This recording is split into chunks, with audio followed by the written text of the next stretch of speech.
Hello and welcome to PGurus channel. I'm your host Sri Iyer. Welcome to PGurus channel. Today we have a very distinguished guest, Sri Dr. Prakasarao Velagapudi. Dr. Prakasarao, welcome to PGurus channel. Thank you so much for inviting. So I'm glad to be here. You have been doing a great job, Dr. Iyer Garu, with PGuru. We have been watching you for at least 2 years. Tremendous work what you have done, and the impact it has in India is almost unimaginable. Thank you so much for those kind words of encouragement, Dr. Prakasarao. Sir, today I'd like to bring your attention to the letter that you have written to the Minister of Endowment, Government of Andhra Pradesh, Sri Manikyala Rao, highlighting the violation of some government orders by an endowment officer in Tirumala Tirupati Devasthanam. So maybe you can set down what happened and the background and what are the violations and how should, in your opinion, the government be going about it? Yeah, thank you so much for asking that question. For the last 2 days, there is so much discussion going on that particular issue. There is a lady who is actually a deputy commissioner at TTD. So she found out to be a Christian. She uses TTD vehicles to go to the church. And we also heard that she doesn't even go from the front door of her office because there is Venkateswara Swami picture when you enter the office. She goes actually from the back door and then sits in her office, where she would not even apply tilak on her forehead. And some people have actually asked her whether she is a Christian, why she is going to the church, whether she knows about whether there is a clause as to what kind of people can be employed in Hindu institutions. She is aware of it. In fact, 2010, every employee of Hindu institutions, temples, they are supposed to declare whether they are Hindus or not. If they are Hindus, they can be employed. Hindus, they cannot be employed in these institutions. They can be employed in the government in whatever, but not in the endowment department. This is being abused extensively. Even the ministers knows, even the commissioners, all of them know, but it is very difficult for them to prove a Christian or a Muslim, or a Christian or a Hindu. So as a result, unless somebody comes up and then shows some evidence, they are not able to take any action. In this case, the lady's name is Snehalata. So she actually is a Christian, so who goes to church frequently, but she doesn't want to relinquish her job.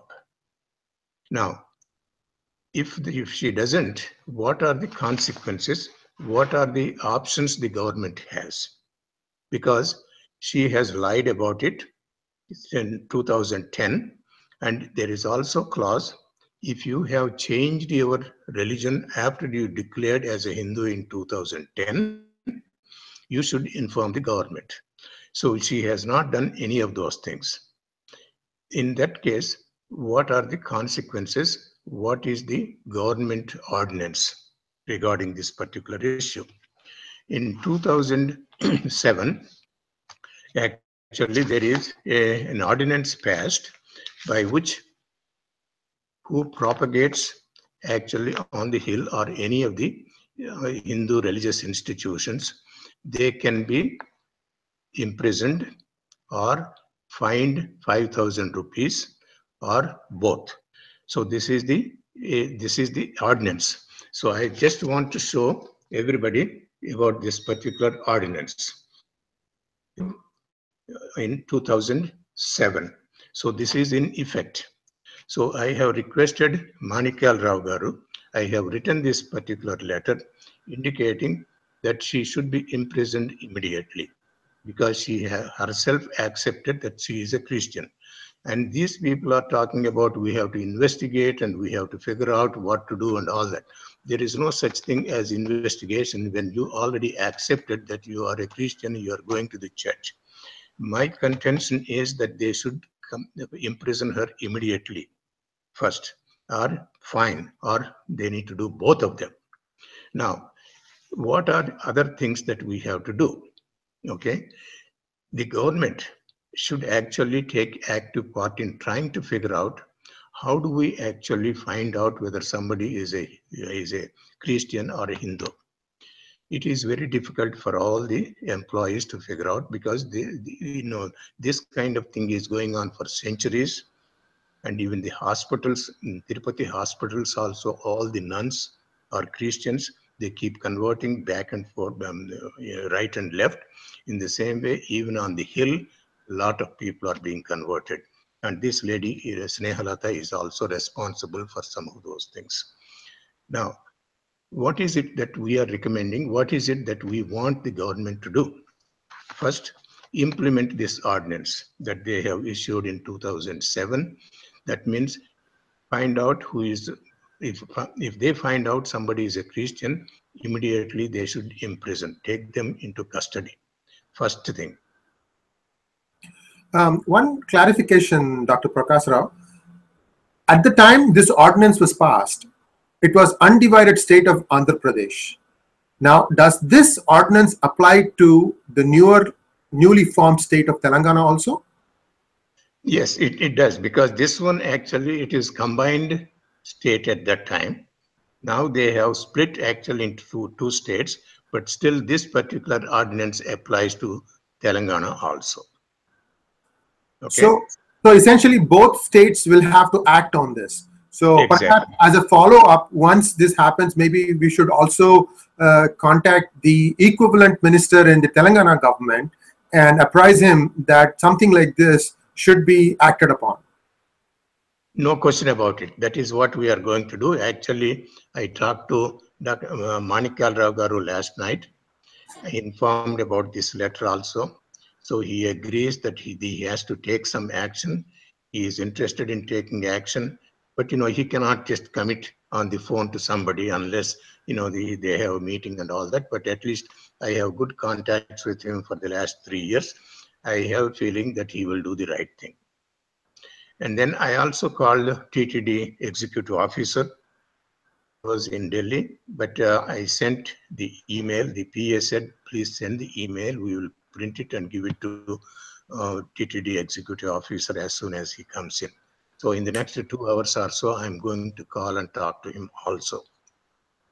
And then I also called Pola Bhaskar, who is the joint executive officer. And also, it looks like that he is also something very similar to what Snehalata is. Even though I did not know about it, later on I have come to know that he is also a Christian. There are many rumors, nobody was able to prove. But even in the ABN News, somebody raised that question and he even challenged if he is not a Hindu, he should come out and openly say, or if he is a Hindu, he should come out openly and say he is a Hindu. So that means he is also part of that particular gang.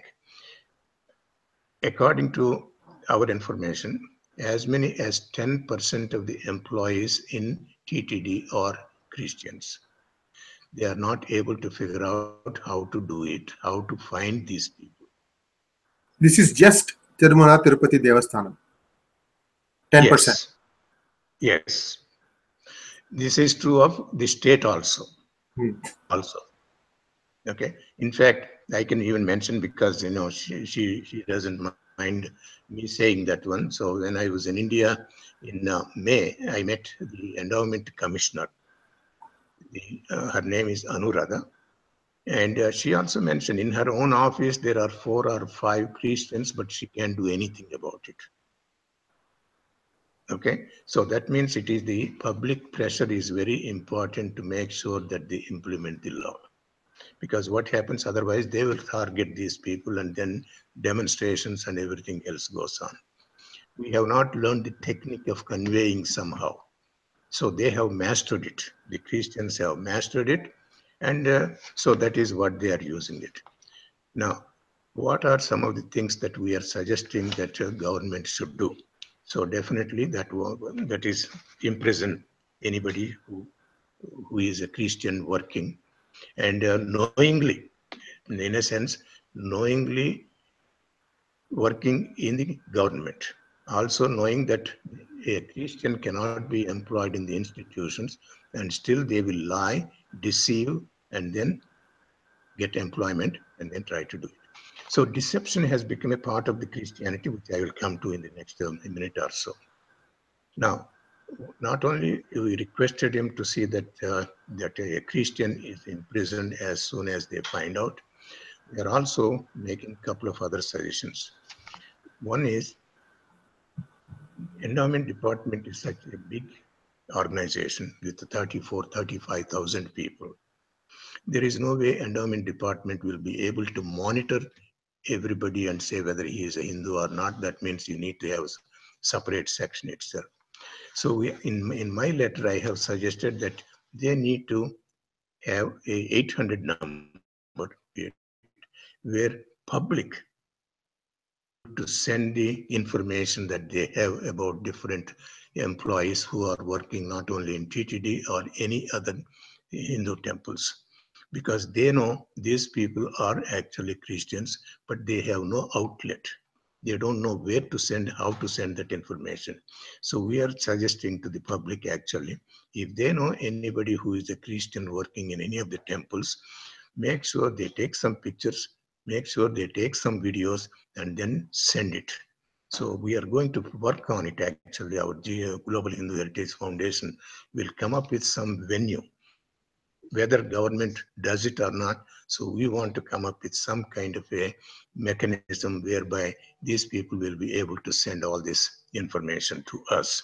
So 800 numbers. So that way, whether it is in Visakhapatnam or Kalahasti or wherever it is, so obviously more information about it. In the same way, when, as we all know, when we have to go to Tirupati, so there is a checkpoint where they will check all your luggage and everybody has to get down and all that.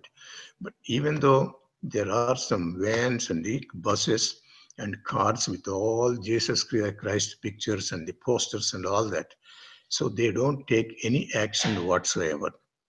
So what we are suggesting is at the checkpoint itself, if they find any car Jesus pictures or any Christian promotion material, they should stop these cars immediately at that particular time, rather than allowing these cars to go back to the Tirumala Hills. So that is also another recommendation that we have made. And then, as I mentioned, this is one out of 18, 19 major temples, no Christian activity should be taken place. So we are requesting them to make sure not just only TTD, all the other temples also are monitored and all that.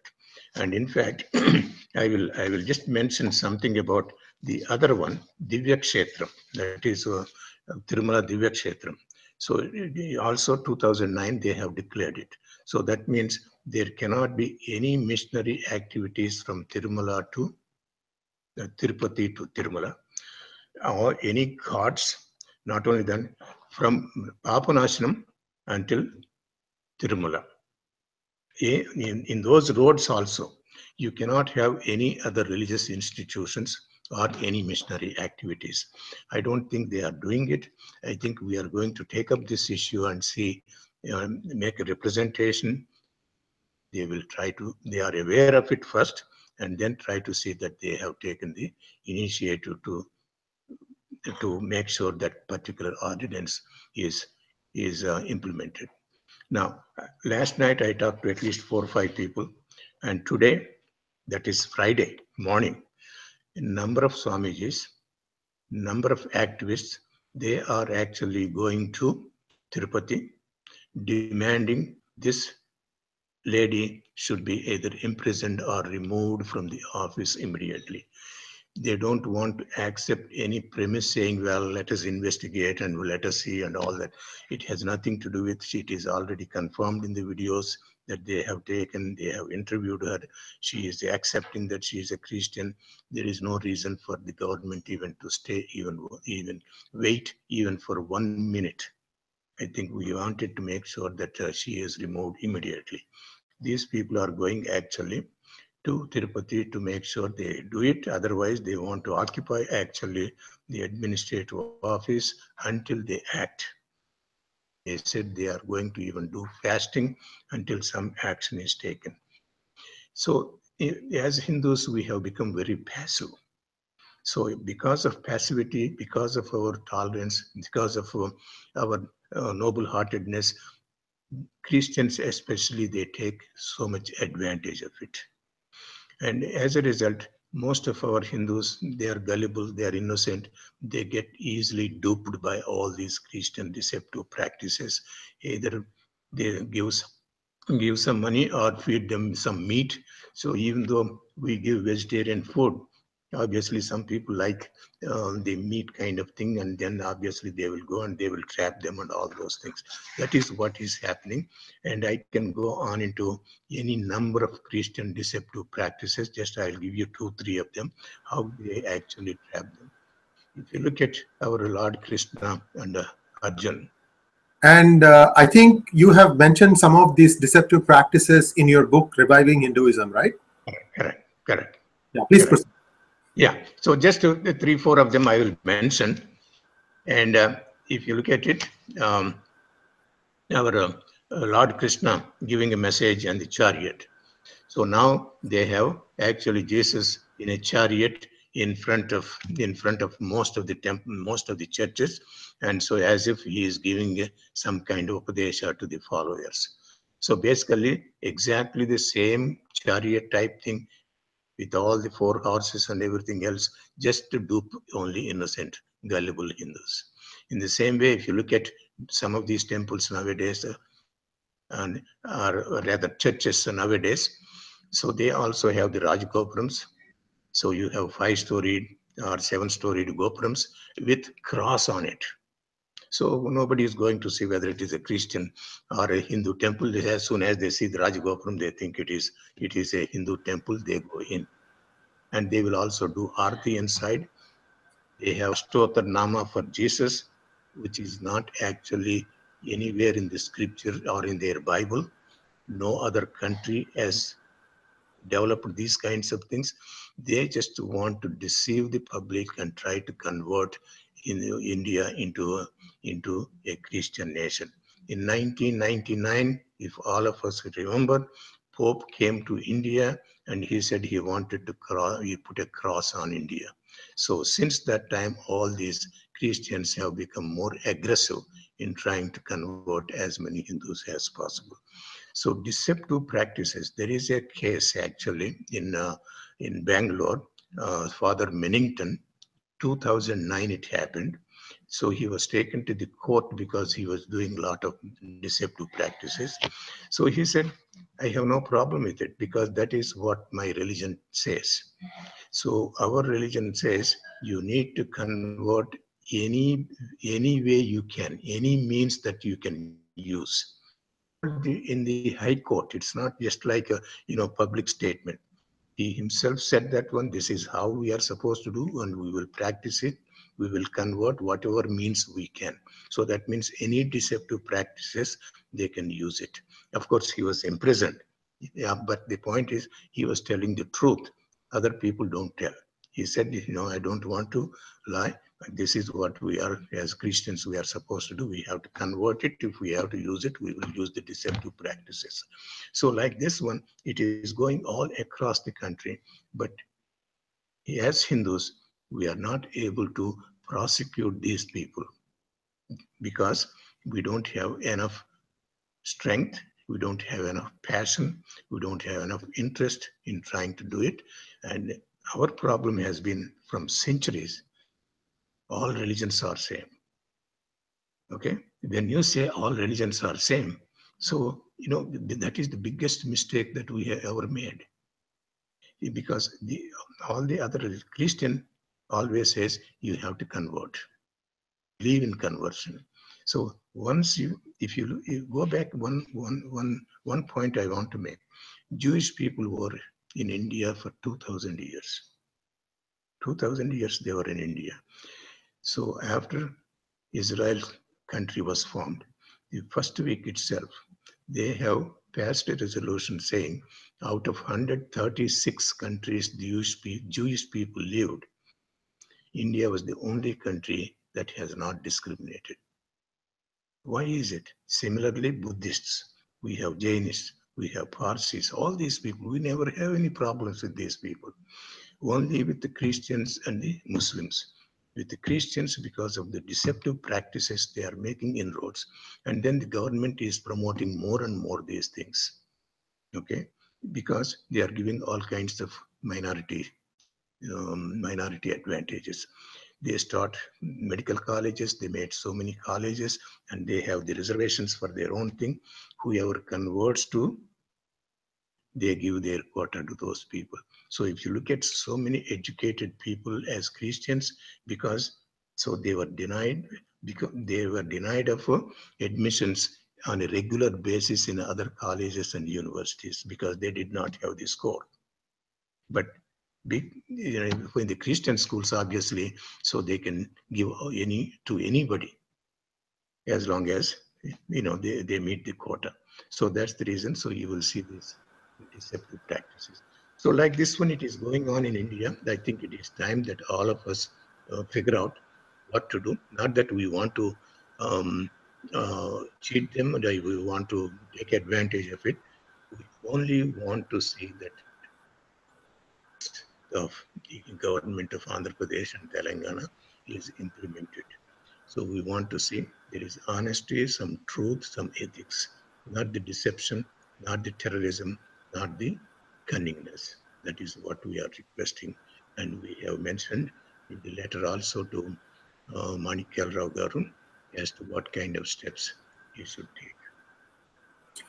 Thank you very much, Dr. Prakasarao Garu. I have a follow-up question regarding people who are Christians.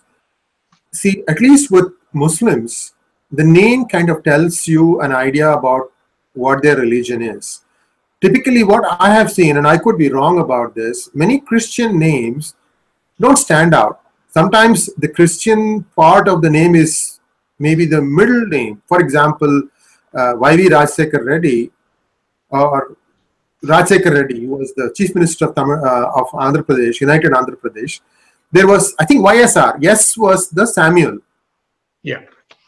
So unless you really went and parsed it to know what the religion was, you wouldn't really know that this person is as a Christian. Correct.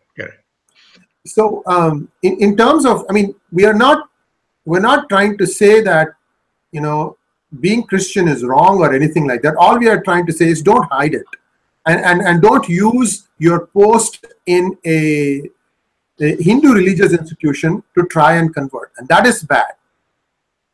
And it also counter to what Hinduism believes, which is Sarva Dharma Samabhava. Unfortunately, the other religions don't reflect that. So this is something I think it's a general thing for all of us to know, that there is this basic disconnect. We respect all religions, but do the others do the same thing? Yeah, you see, this is a very good point actually you raised. Dayananda Saraswati, for almost 10 years, he tried his best to see and bring all the religions together to pass just one simple resolution. That simple resolution is, we respect all religions. For 10 years he struggled.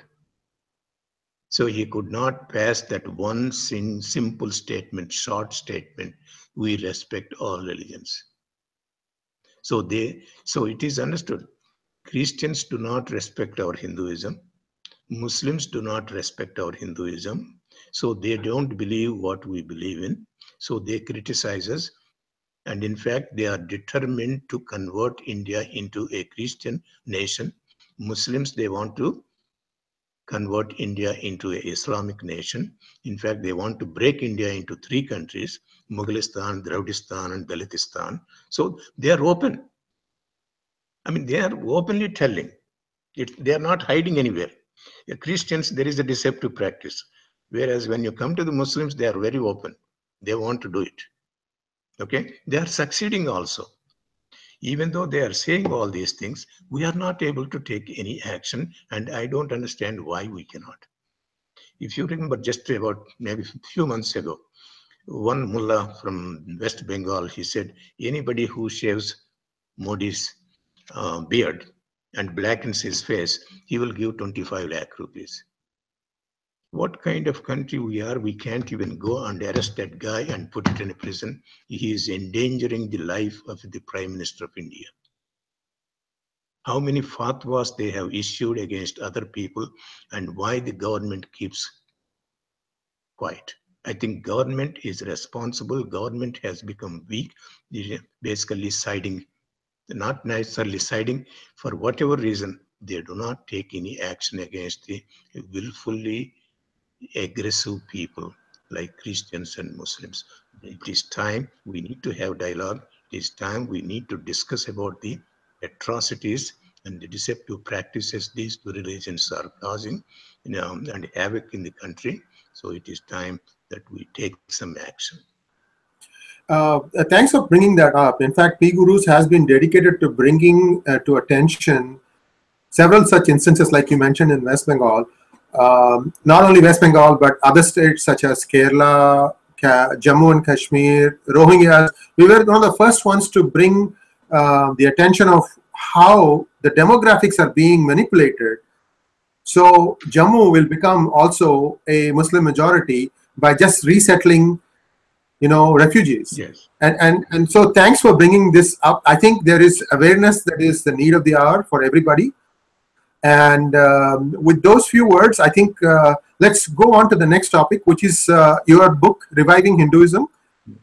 Dr. Prakasarao Garu, when was this released in India? And lately you've been also touring United States. So maybe you can give us an update on where things stand now.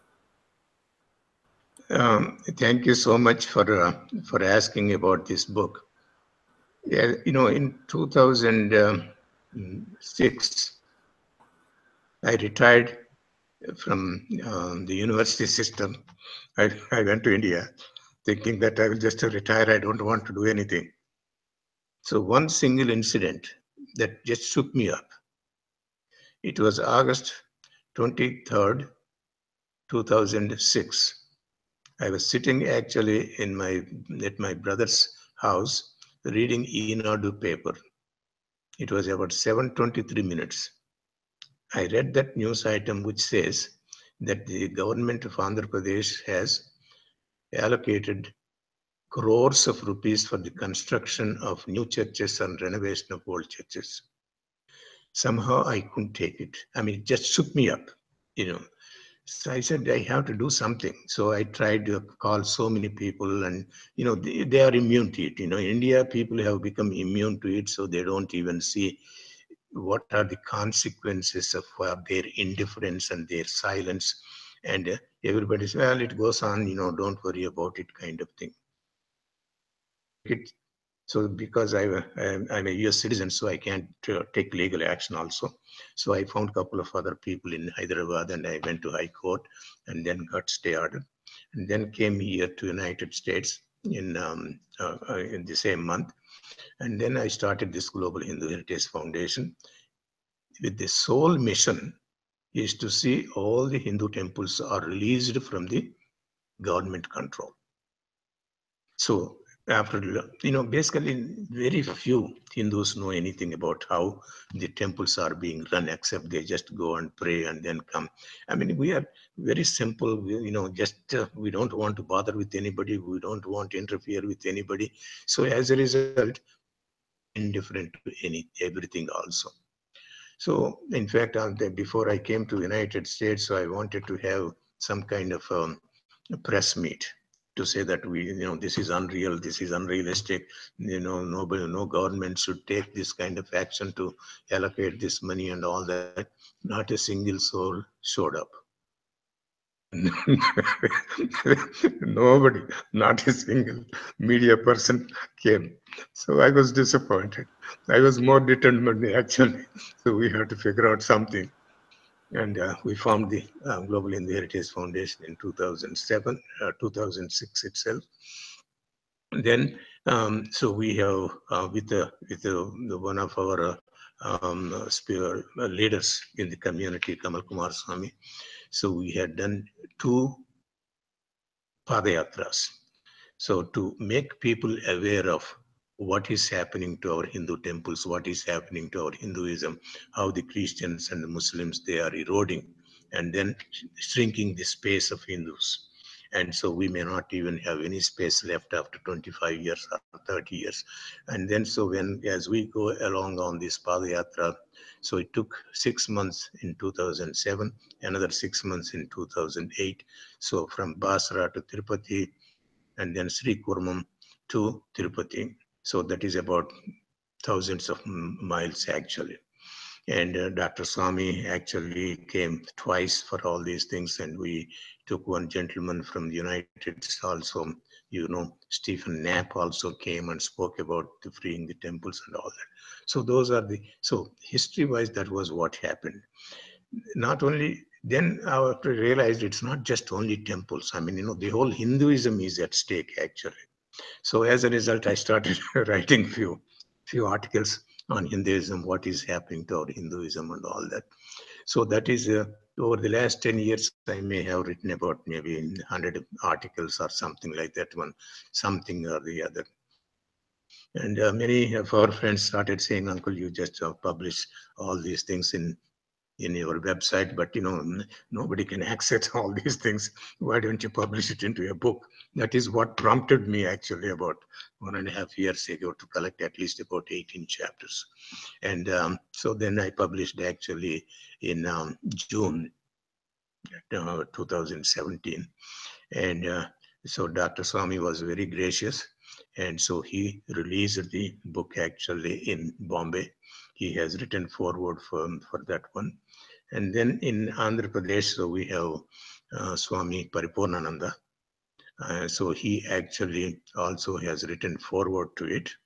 And then in June itself, within 2 days after Dr. Swami released it, so we had about half an hour program on Bharat TV Today discussing about the book.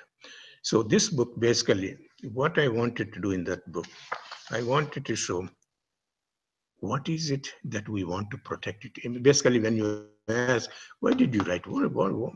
Is there any reason why you write this book, kind of thing? So after a while, I realized the kind of richness, the glory that we have in our scriptures, the extent of knowledge, scientific knowledge that we all have. If you look at the breadth and the width of the knowledge, it is almost unimaginable. Any topic and every topic is covered by our ancient rishis for so many years.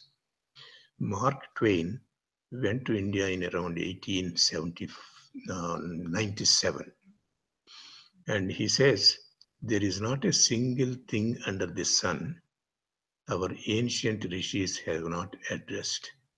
Not a single thing. Anything and everything. So every subject, whether you call it dentistry or surgery, arithmetics, mathematics, pi, zero, quantum physics, Eurocentric, you name it. What is it in the scientific field our people have not actually addressed? Everything is there. The problem is nothing has been transmitted to our population. Nobody knows what is the richness of our culture, how scientific our culture is. Even if you look at all the temples, every temple, at least traditional people, are temples that are built on based on Agama Shastras. They are all highly scientific, from Rajagopuram to the Garbhagudi. It resembles the human being. It is highly scientific.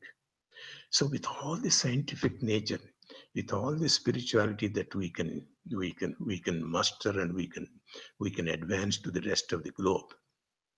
So somehow we are not able to convey that message to other people. So with that kind of intention, so I assembled a few chapters. So first, what is the richness of our culture? I have about 5, 6 of them. So there are at least 3 articles actually on Bhagavad Gita itself. And then, so what are the problems that we are facing? Okay, so that means the Christianity, the Islam, we have the 4 or 5 chapters on that one. And then what is the solution? So what is the richness of our culture? What are some of the things, problems that we are facing today, and how can we solve these problems? So these are the three major ideas that we have in the book. So if you look at the richness of our culture, so basically I talked about all the statistics or the scientific nature of it, spiritual nature of it, the concept of mother in our even our tradition. I mean, you see, there is no other religion gives that kind of respect for the mother and father than the way we give it to our parents. In the same way, I have 2 chapters on mother, Gomata, God, cow, mother cow. If you look at mother cow, even though a lot of people in the US, but now we are talking about actually all these things in our temple also. If you look at all the 5 products, ghee and then urine, that is uh, what is that? Urine and Dung. Dung. uh, dung. So especially, so urine, dung, these are the 2 most important things actually. Okay, let us just give one example each. If you look at the cow dung, it is the only one that prevents actually the radiation. In Chernobyl, they have done an experiment, and after they had that catastrophe, so actually experimented in such a way they put cow dung in one house. Within 1 year, the radiation level came to the normal level, whereas for the rest of the city, it took 10 years. So that is the kind of thing that we are done. It also prevents actually all the insects and everything else. Now, Russians actually they even apply this cow dung to all the Sputniks and all that to make sure radiation would not enter into it. I have one clarification about that. Was it a Bos Indicus cow dung that was put there or general cow? The Bos indicus. Yeah, this is the traditional Desi cow that we call it, which has hump.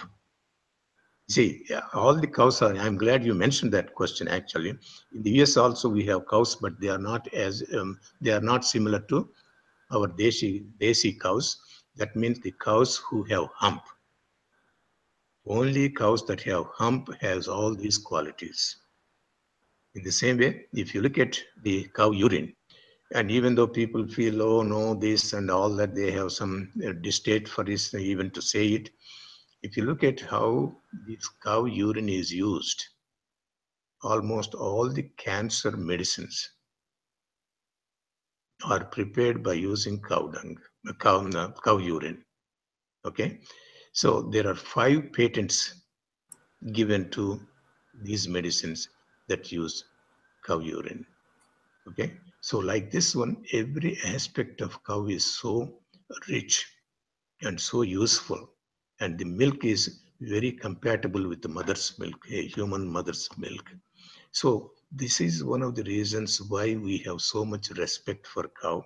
In addition to it, our scriptures talk about in every part of cow so resides different gods and goddesses, all that.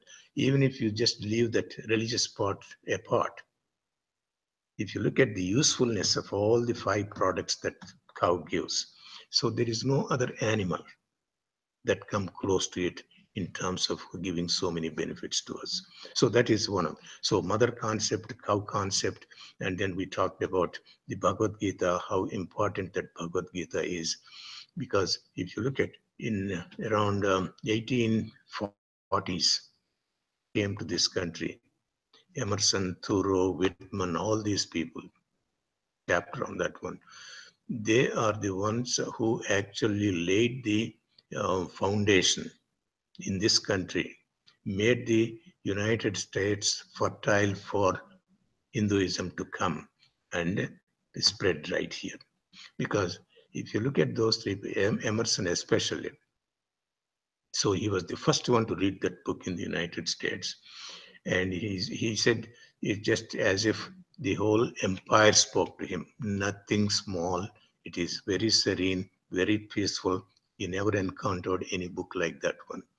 And also, it is written in one of those articles that one book that he had was read by more people than any book in Harvard University at that time. So it has become instant popular, became very popular very, very soon. And then Thoreau, he wrote. Whitman, actually, he even reached a level. He started practicing yoga, and he actually experienced Kundalini also, even though he did not know the name of Kundalini. But if you look at all his writings, I have that actual article in that book also. And whatever he was saying is exactly what a person experiences when he has that Kundalini. So there is no difference. So he reached that particular level, and then he wrote about it and all that. So these are some of the great things that we talk about in Hinduism, about our chapters in our book. With this kind of richness, we are not able to actually preserve and protect it. Why? Two things. One, the other religions. These two religions are doing their ratchet job. More than that, the so-called the intellectual, whom the secularists, communists, and all these people. Okay, these are the people who are doing more damage than even the Christians and the Muslims. Okay, these liberals, intolerant liberals, what they call it, these are the people who are doing it. For every little thing, they will just try to stab the mother, but they would not leave the country.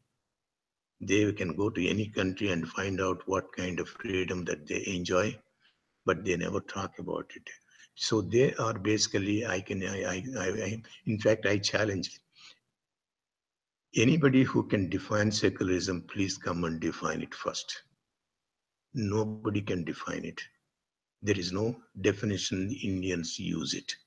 So they only interested in destroying the Hindu culture. They're all paid by other Muslim countries or Christian countries. They are like, deceptive people of all the things. I think Tarek Farid from Canada, he said he is more worried about these intolerant intellectuals, more so than the Muslims. He said he is more afraid of these intellectuals, Indian intellectuals, than the Muslims. So we can see the kind of damage that they are doing. And the media is dominated by these so-called intellectuals. These are the people who come and criticize everything. So Muslims can kill any number of people, you never hear one word about it. And a Hindu, he raises or he makes a protest or he does something, so they will talk for. So the media is mostly responsible for some of the things that are happening in India. So we have, and then come. In our own way, in our own small way, PGurus is trying to correct this imbalance. Correct. We do call a lot of these secular news items out, and we have been. This is a battle. I mean, if you look at the Indian media, 70%, 60 to 70% is left and left liberal, left leaning for sure. Ideologically, they've been brought up in that way. So there is that thing that you are going up against. Yes. In fact, it's interesting that you should mention that in your first press conference, there was no one that showed up. I had 5 book releases of NDTV Frauds. By the way, NDTV Frauds is the second highest best-selling book by a self-published author in Kindle in India. So it's not like, it was it was a badly written book. It was well received, despite the fact that in all these 5 events, there was no media present.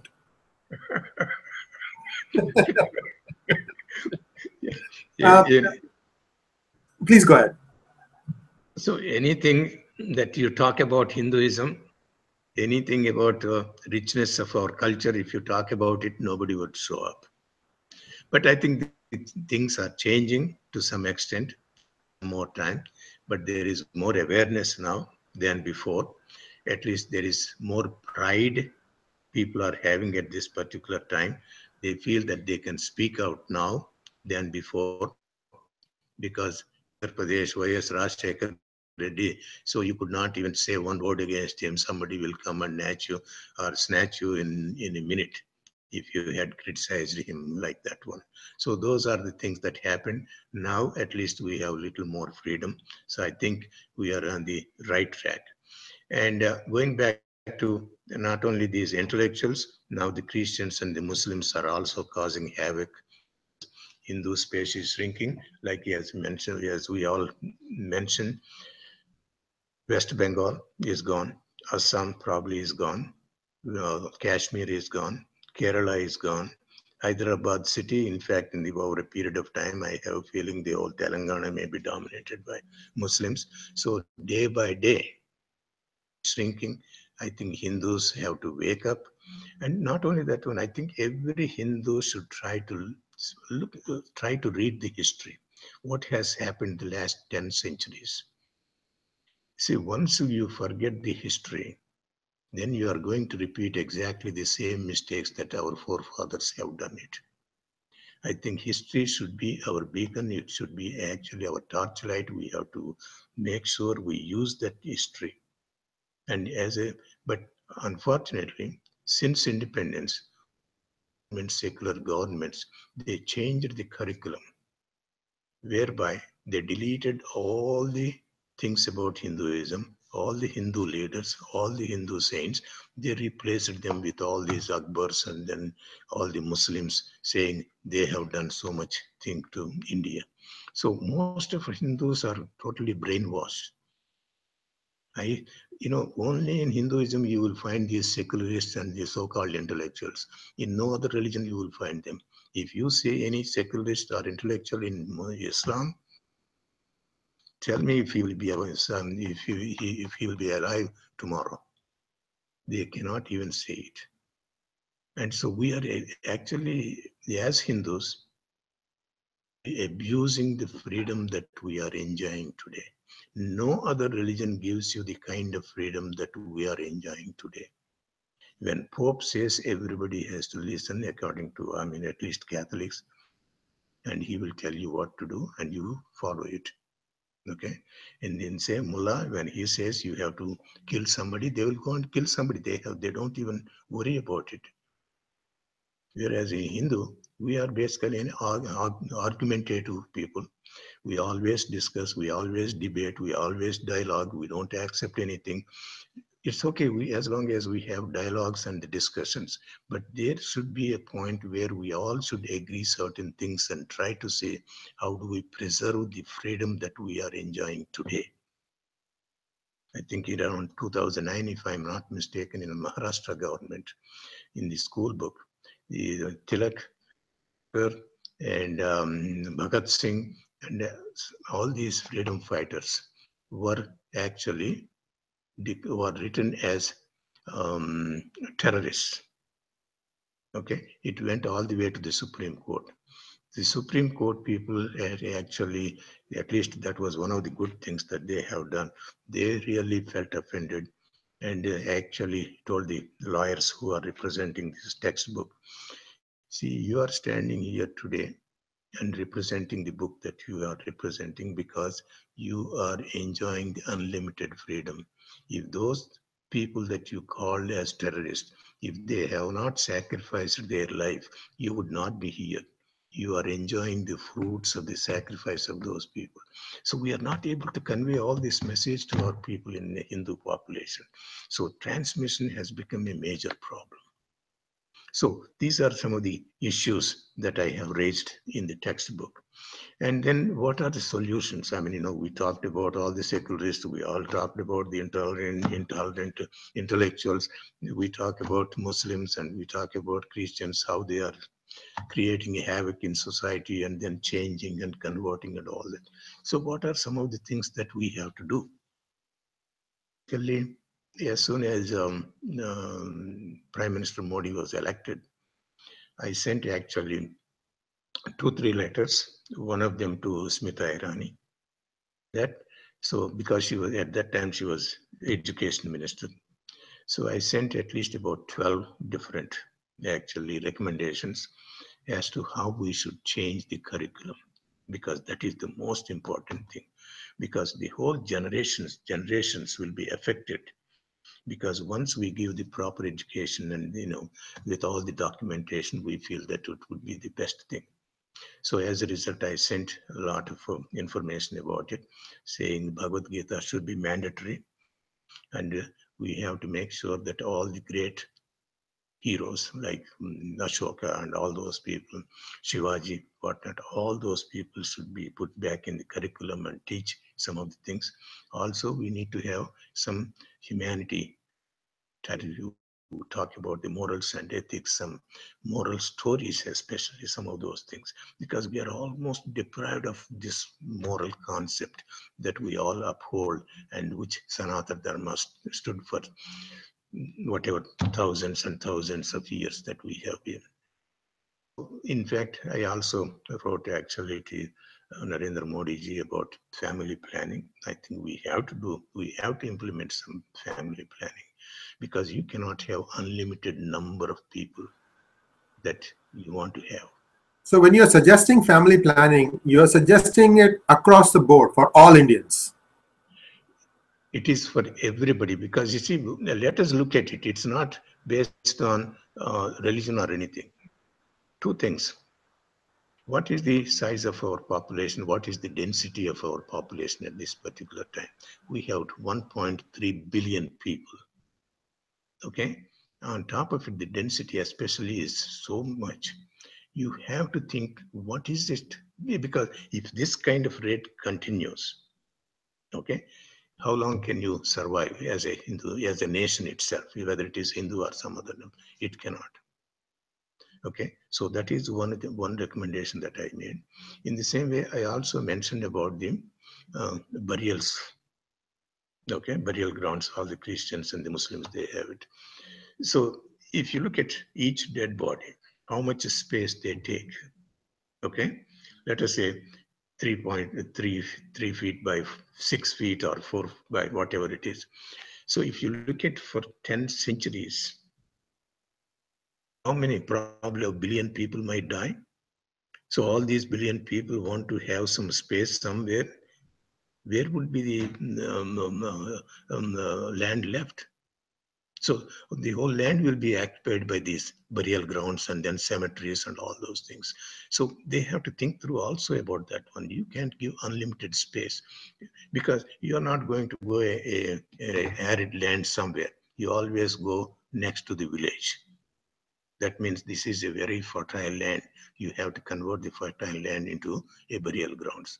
So these are some of the things that we have to think through and see how we can expand the economy, how to expand our the richness of our culture to make sure everybody lives in peace. See, it's not just only one. Anytime we suggest as a Hindu, to tell you frankly, I don't know if there is any Hindu who is not a humanist. Hinduism is a humanism. We are only concerned about the welfare of everybody. We have those Shanti slokas.